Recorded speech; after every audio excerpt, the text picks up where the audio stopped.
Hello viewers, আসসালামু আলাইকুম। Welcome back to my channel Muktaj kitchen. আমের এই মৌসুমে আমাদের সবার প্রিয় এবং পছন্দের একটি খাবার হচ্ছে কাঁচা আম দিয়ে টক ডাল। এই অতিরিক্ত গরমে যখন কোনো কিছু দিয়ে ভাত খাওয়ার রুচি থাকে না, তখন দুপুরবেলা এমন একটি আম ডাল হলে ভাতের সাথে আর কিছুই লাগে না। আজকে কাঁচা আম দিয়ে টক ডালের রেসিপি শেয়ার করব আপনাদের সাথে। এটা খুবই সিম্পল আর সাধারণ একটি রেসিপি। এটা রান্না করতে আমরা সবাই কম বেশি পারি।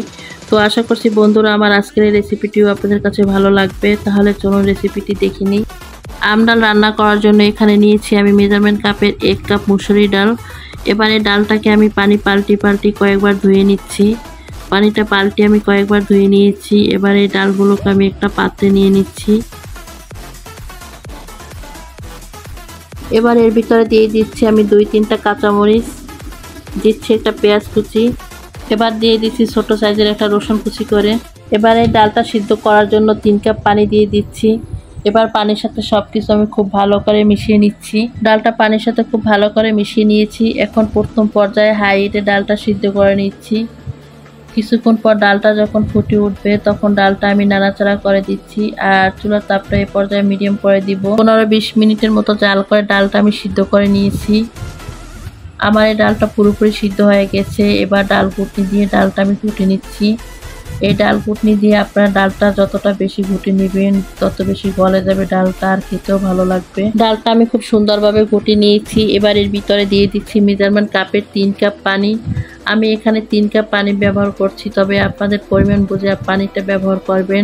এখন এর ভিতরে দিয়ে দিচ্ছি আমি 7-8টা কাঁচামরিচ কেটে। এবার দিয়ে দিচ্ছি হাফ চা চামচ হলুদ গুঁড়া। তো ডালটার ভিতরে আপনারা হলুদের গুঁড়াটা যতটা কম ব্যবহার করবেন ডালের কালারটা তত ভালো আসবে।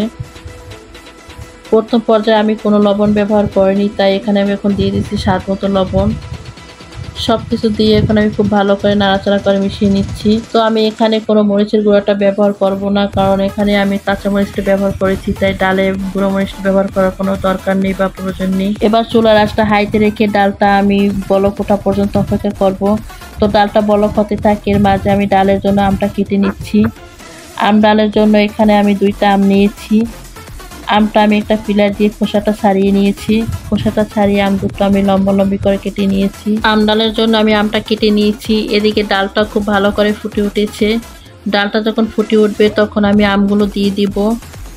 আমগুলো দিয়ে আবার আমি ডালটা ফুটে ওঠা পর্যন্ত আর আমটা সিদ্ধ হওয়া পর্যন্ত অপেক্ষা করব। ডালের ভিতর আমটা দিয়ে এখন আমটা সিদ্ধ করে নিব। তো প্রথম পর্যায়ে আমি আমটা দিইনি, তাহলে আমটা বেশি সিদ্ধ হয়ে যেত, তখন ডালটা কিন্তু বেশি টক হয়ে যেত, তখন ডালটা খেতে ভালো লাগতো না। তো আমি প্রায় 10-15 মিনিট ডালটা ভালো করে জাল করে নিয়েছি। ডালটা খুব ভালো করে বলক উঠেছে আর আমটা সিদ্ধ হয়ে গেছে। এর থেকে বেশি আমি আমটা সিদ্ধ করব না, তাহলে ডালটা খেতে টক লাগবে, ভালো লাগবে না তখন খেতে আর ডালটা। এবার ডালটা বাগার বা ফোড়ন দিয়ে নিচ্ছি, তাই ডালটা আমি চুলা থেকে নামিয়ে আর একটা ফ্রাই প্যান বসিয়ে দিচ্ছি। ফ্রাই প্যান বসিয়ে এখানে আমি দিয়ে দিচ্ছি 1/3 কাপ রান্নার রেগুলার সয়াবিন তেল। তেলটা গরম হলে দিয়ে দিচ্ছি 3টা শুকনো মরিচ। শুকনো মরিচটা আমি তেলের উপর একটু ভেজে নিয়েছি।